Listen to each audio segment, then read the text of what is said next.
감사함으로 부족한 제가 예수님 이름 의지하고 기도드렸습니다. 아멘.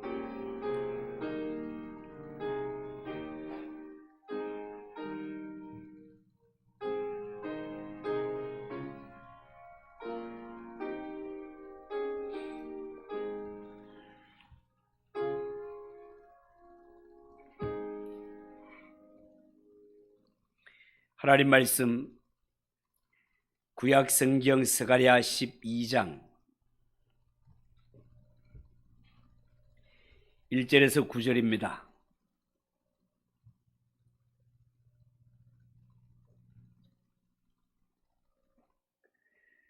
구약 1323쪽 스가랴 12장 1절에서 9절까지 한 절씩 교독합니다. 이스라엘에 관한 여호와의 경고의 말씀이라. 여호와 곧 하늘을 펴시며 땅에 틀을 세우시며 사람 안에 심령을 지으시니가 이르시되,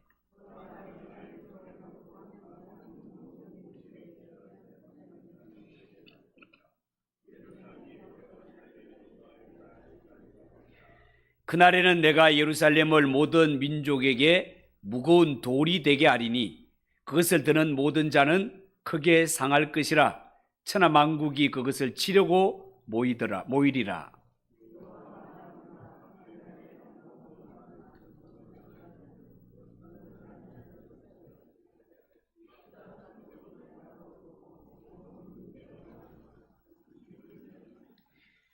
유다의 우두머리들이 마음속에 이르기를, 예루살렘 주민이 그들의 하나님 만군의 여호와로 말미암아 힘을 얻었다 할지라.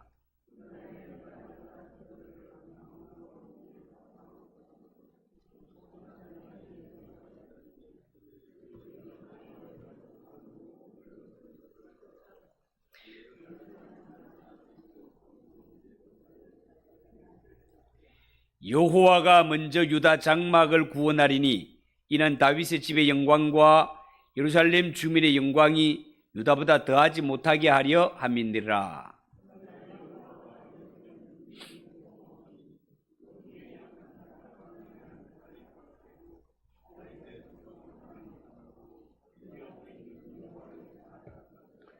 같이 읽읍시다. 예루살렘을 치러 오는 이방 나라들을 그날에 내가 멸하기를 힘쓰리라. 아멘. 한번 기도하겠습니다.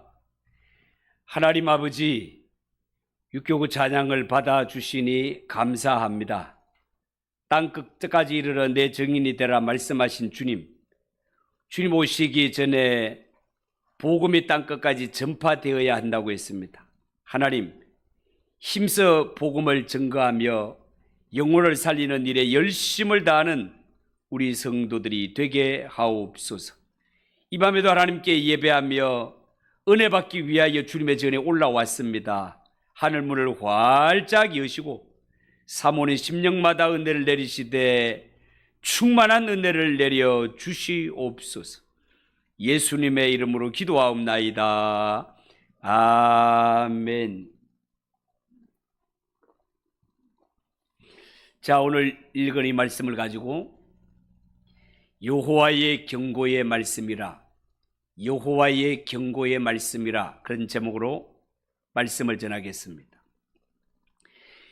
여러분, 우리가 구약 선지서를 성경 분류상으로 보자면 선지서는 곧 예언서에 해당된다 하겠습니다. 예언이라고 할 때 자칫하면 우리는 예언이라는 말을 오해하기가 쉽습니다. 우리는 보통 예언이라는 말을 쓸 때 아직 일어나지 않은, 멀리 장래에 일어날 일을 미리 앞당겨서 말씀하시는 것을 예언이라고 단순히 그렇게만 생각을 합니다. 그렇지만 성경에서 예언이라는 말을 쓸 때는 장차 일어날 일이 아니라 지금 일어나는 일이라 할지라도 하나님이 선지자의 입에 맡기신 말씀은 예언의 말씀이라고 합니다. 그러니까 우리가 예언이라고 할 때 예자는 반드시 미리 예자를 쓸 수도 있지만 맡길 예, 하나님이 내 입술에 맡기신 말씀이라는 뜻이 있다는 사실을 염두에 두고 말씀을 드려야 됩니다. 여러분, 이처럼 예언은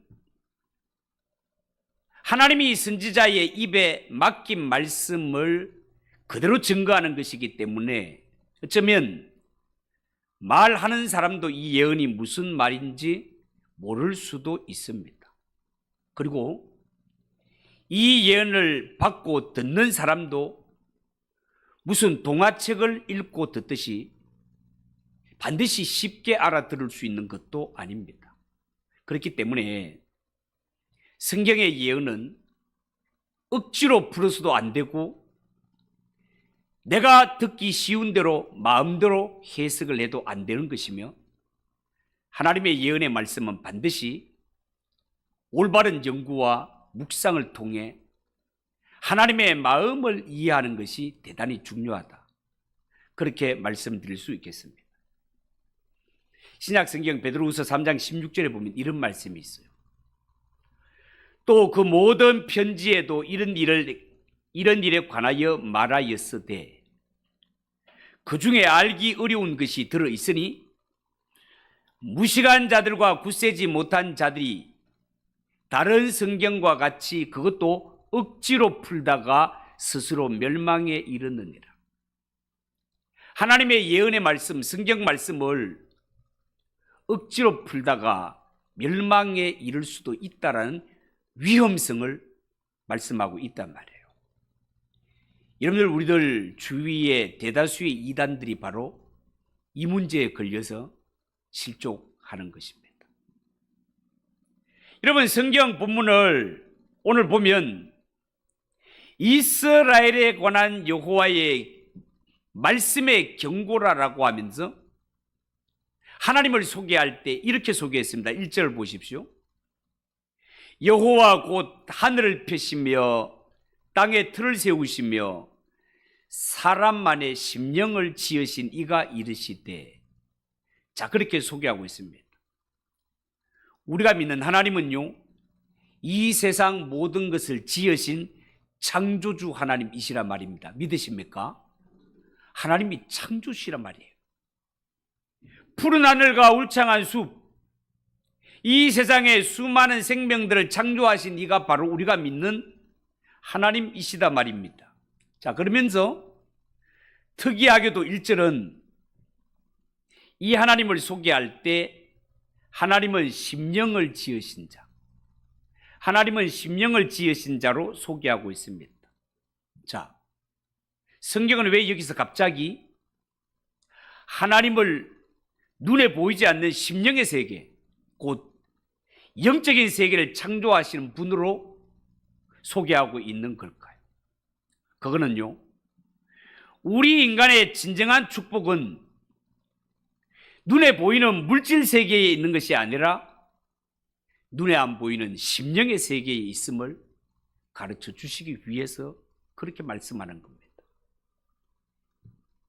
하나님을 알지 못하고 예수 믿지 않는 사람들은 심령의 세계를 중요하게 여기지 않고 오직 눈에 보이는 물질 세계만 전부로 여깁니다.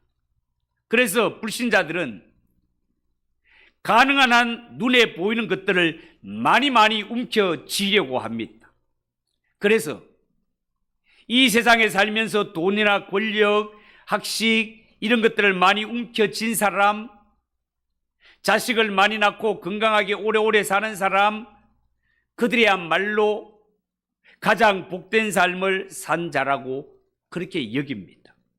자, 그렇지만 하나님의 말씀인 성경은 그렇게 말씀하지 않습니다. 눈에 보이지 않는 심령의 세계, 영의 세계가 훨씬 중요하다라고 말씀하십니다. 여러분, 우리는 눈에 보이는 것을 실체로 여기지만 성경과 하나님의 말씀은 하나님과 하나님의 말씀만이 실체라고 주장하고 있습니다. 그러니까 이 세상에 눈에 보인 것들을 움켜잡은 사람, 나는 인생을 잘 살았고 인생을 성공했다고 여기는 사람, 이런 사람들은 정확하게 알고 보면 사실은 실체가 아니라 그림자를 붙들고 있을 뿐이라는 겁니다.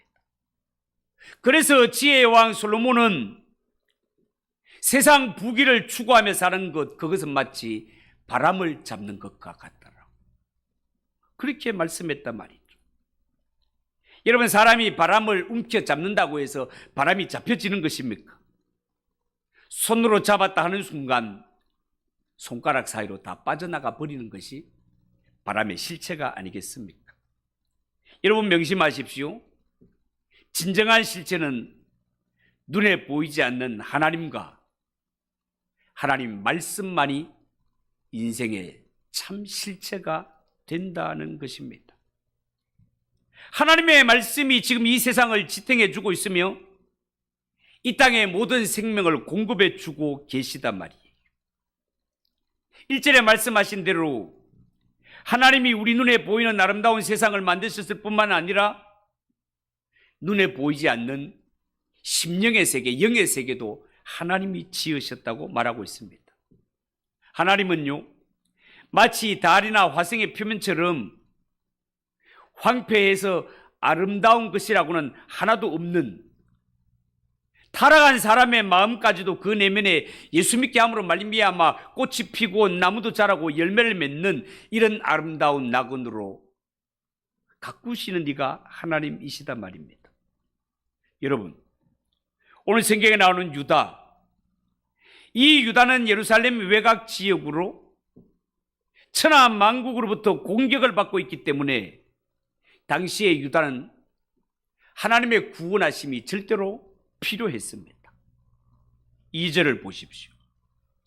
예루살렘 사면 국민들에게 에워싸이게 되는 모습이 나옵니다. 포위를 당하게 되었다는 겁니다. 그리고 3절 후반부에 보면 천하 만국이 예루살렘을 공격하려고 집합을 했다고 합니다. 그리고 6절에 보면 예루살렘을 좌우로 에워싼 모든 국민, 이런 표현이 나옵니다. 당시에 유다 나라 주변의 모든 나라들이 예루살렘을 좌우로 포위하여서 유다를 멸망시키기 위해서 혈안이 되어 있는 모습을 보여주고 있습니다. 여러분, 9절에 보면 예루살렘을 치러 오는 열국, 그렇게 말했습니다. 이 말씀들을 종합해 볼 때 하나님의 백성이라는 유다 백성들, 이리 봐도 위기가 저리 봐도 위기가 직면해 있는 이러한 모습을 보여주고 있습니다. 이렇게 예루살렘이 대적들에게 포위를 당하고 공격을 받고 있기 때문에 유다는 하나님의 은혜로 도움으로 구원받을 필요가, 간절한 마음이 있다는 것입니다. 자, 그러면 이렇게 대적들에게 에워싸인 유다, 예루살렘, 하나님은 과연 어떤 방식으로 포위당한 이 하나님의 백성들, 이 예루살렘 거민들을 구원해 내실까요? 하나님은요, 초자연적인 능력으로 기적을 동반해서라도 하나님의 백성들을 지키시고 반드시 대적들을 물리치시겠다라고 그렇게 말씀하십니다. 자, 여러분, 오늘 성경이 하나님을 소개할 때 어떤 분으로 소개했다고요? 하늘을 지으시고 땅에 틀을 세우신 창조주 하나님, 전능하신 하나님으로 소개하고 있습니다. 그렇기 때문에 비록 대적들에게 포위를 당하고 에워싸인 예루살렘과 유다라 할지라도 하나님이 그들을 하나님의 백성으로 삼으신 이상, 하나님이 이런 열악한 상황에서도 능력으로 기적으로 개입하셔서 반드시 내 백성들을 구원해 내겠다라는 겁니다. 여러분, 하나님께서 이 유다 백성들을 건져낼 때 기적을, 초자연적인 방법을 동원한다고 했는데 어떻게 동원하실까요? 2절에 이렇게 말씀하고 있습니다. 보세요. 보라, 내가 예루살렘으로 그 사면 모든 민족에게 취하게 하는 잔이 되게 할 것이라. 예루살렘이 에워싸일 때에 유다에까지 이르리라. 자, 이렇게 말했는데요. 여기에 보면 예루살렘을 포위하고 있는 사면 국민들, 대적들이 사방팔방을 포위하고 있는 이러한 상태지만 하나님이 개입하시면 이 대적들이 뭐가 된다? 취하게 하는 잔이 된다라고 그렇게 표현하고 있습니다. 이 말은 원수 대적들이 마치 술을 마시고 완전히 취해서 해롱되는 술주정뱅이와 같이 만들어 놓겠다, 그런 뜻이 되겠습니다.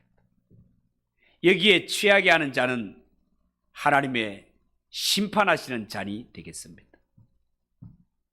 원수 대적들이 하나님의 백성들을 공격하기 위해 잡아먹으려고 달려들다가 도리어 열방들이 하나님의 진노로 망하게 될 것을 예고하고 있습니다. 그리고 3절을 보세요. 3절.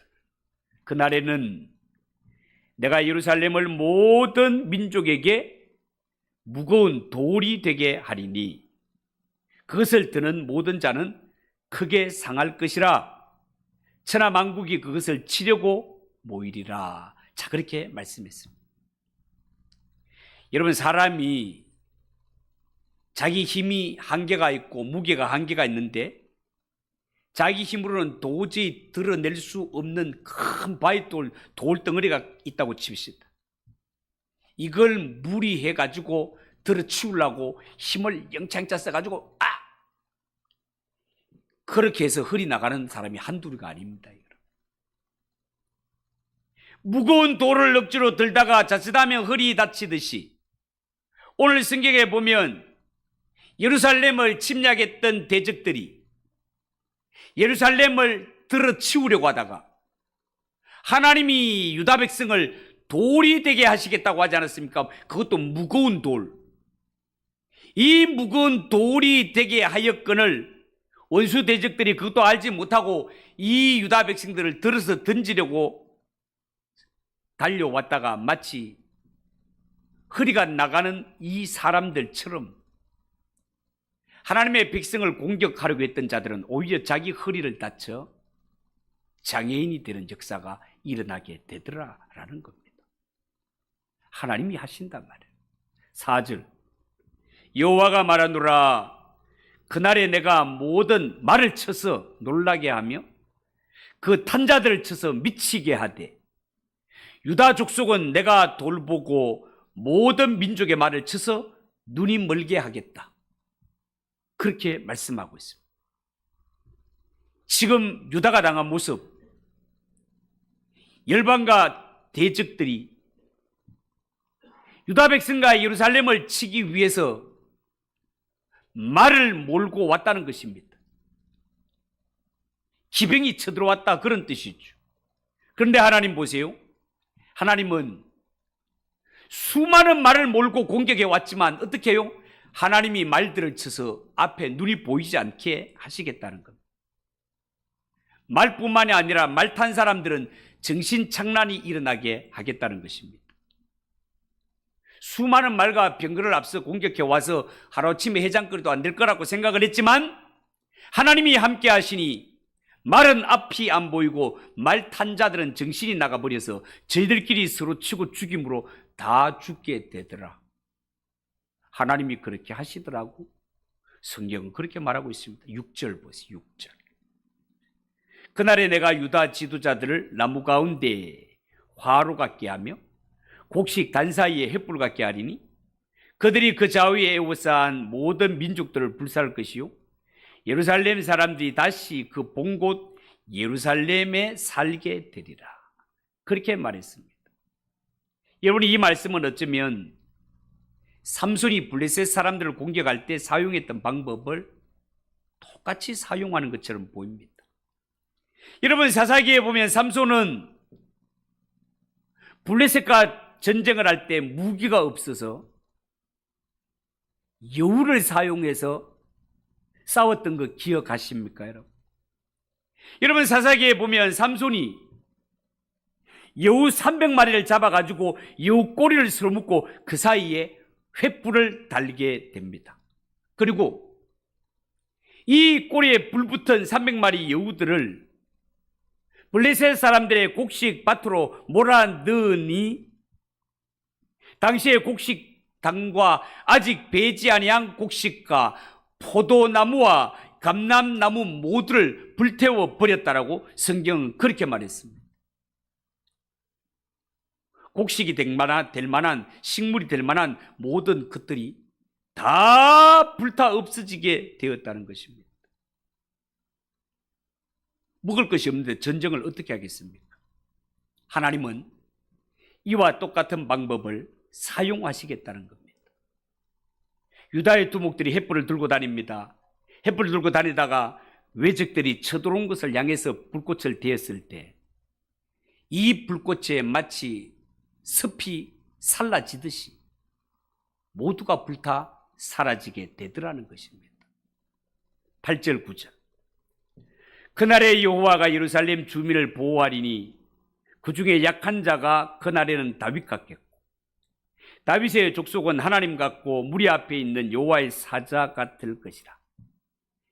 예루살렘을 치러 오는 이방 나라들을 그날에 내가 멸하기를 힘쓰리라. 그렇게 말했습니다. 여러분 여기에 보면 하나님께서는요 예루살렘 거민 가운데 가장 약한 사람을 성장시켜 마치 다윗과 같이 만들어 주시겠다고 했습니다. 여러분 다윗이 누굽니까?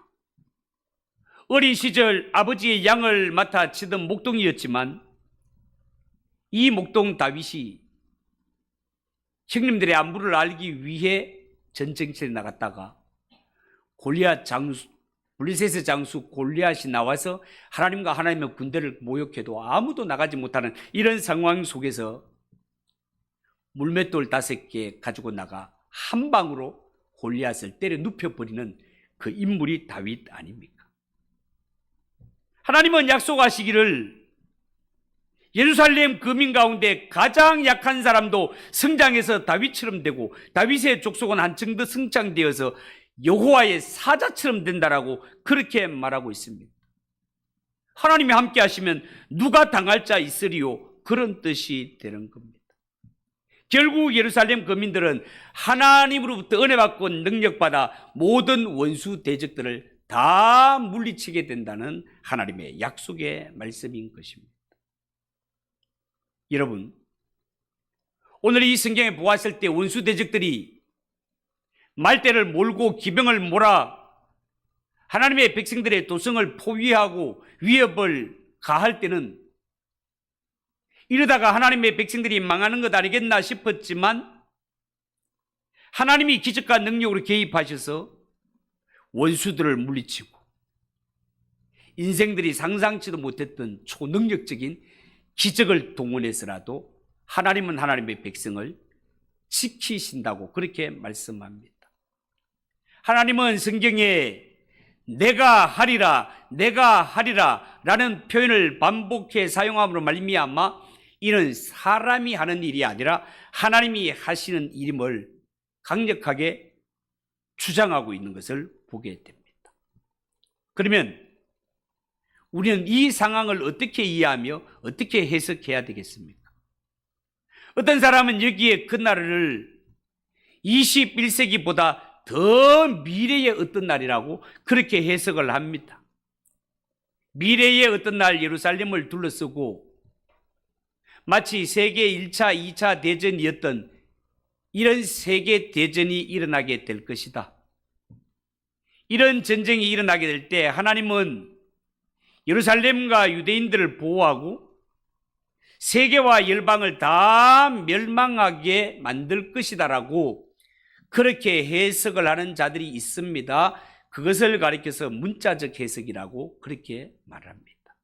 그런데 오늘 이 성경 말씀은 예언의 형태로 되어 있고 예언은 분명히 상징적인 언어를 사용하고 있기 때문에 이 본문의 말씀은 문자적으로 풀기보다는 상징적이고 영적인 해석을 하는 것이 맞다고 봅니다.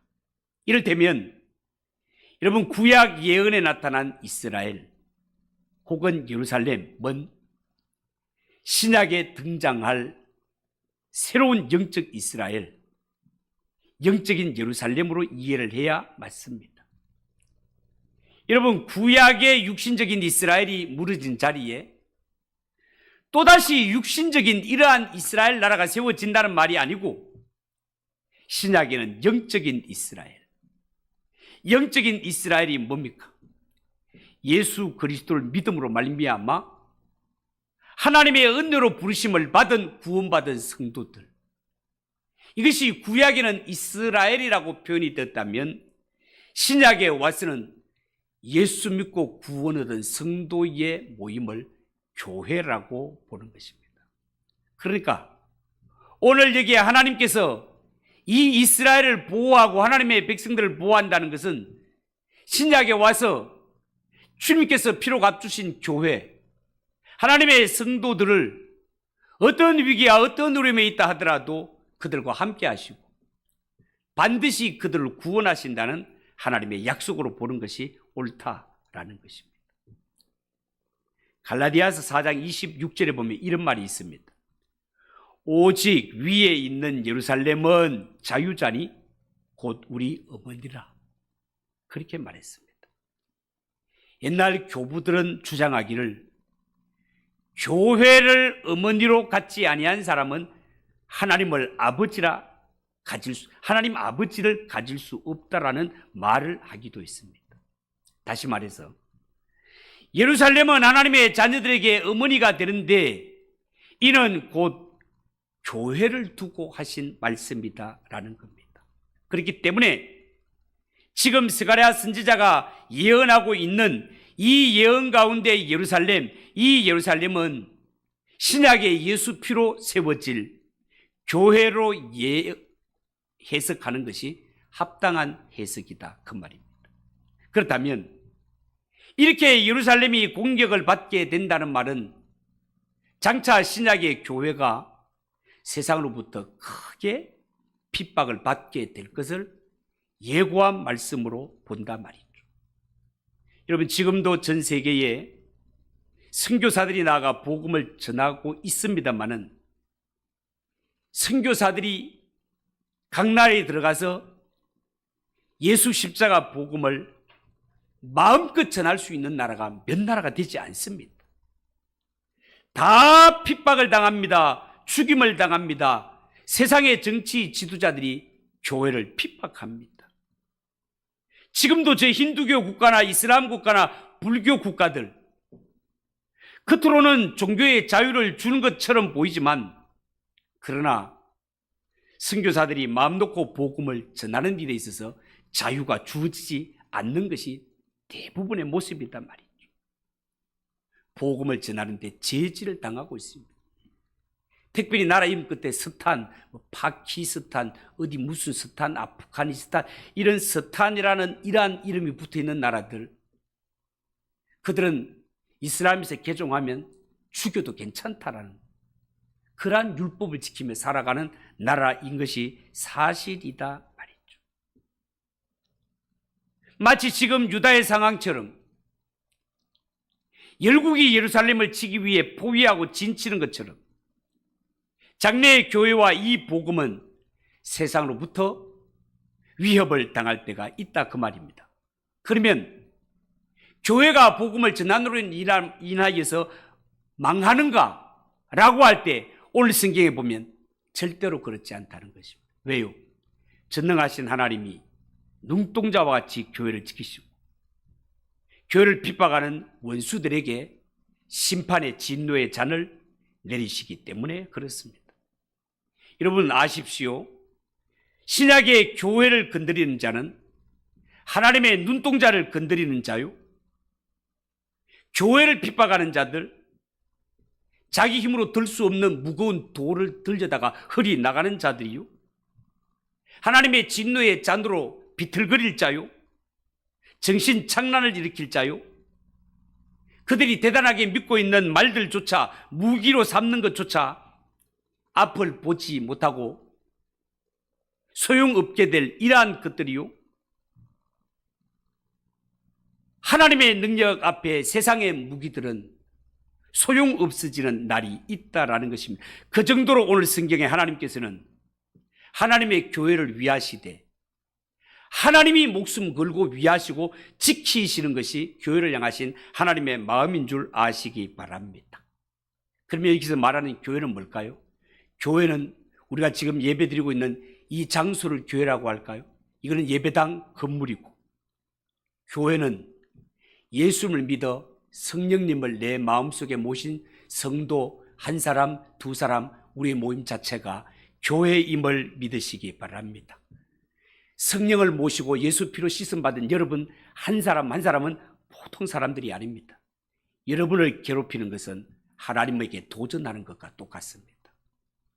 하나님이 그들의 허리를 상하게 할 것이고 눈이 멀게 할 것이고 정신 착란증을 일으키시며 그들에게 반드시 진노의 잔을 내리시겠다고 하나님께서 말씀하셨습니다.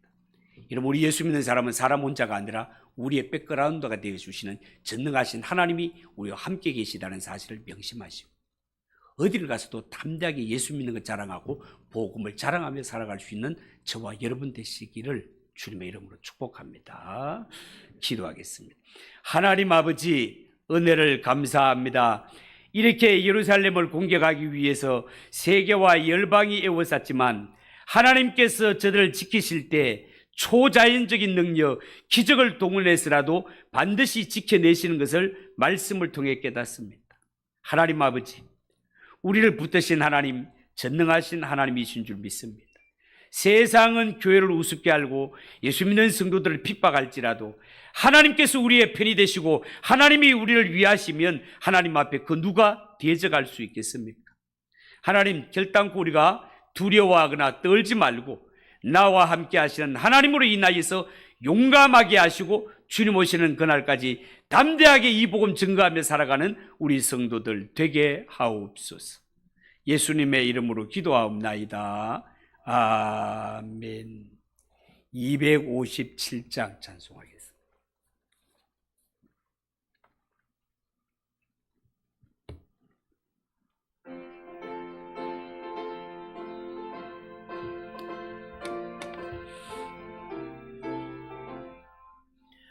마음에 가득한 의심을 깨치고 지극히 화평한 마음으로 찬송을 부르면 어린 양 예수의 그 피로 속죄함 얻었네.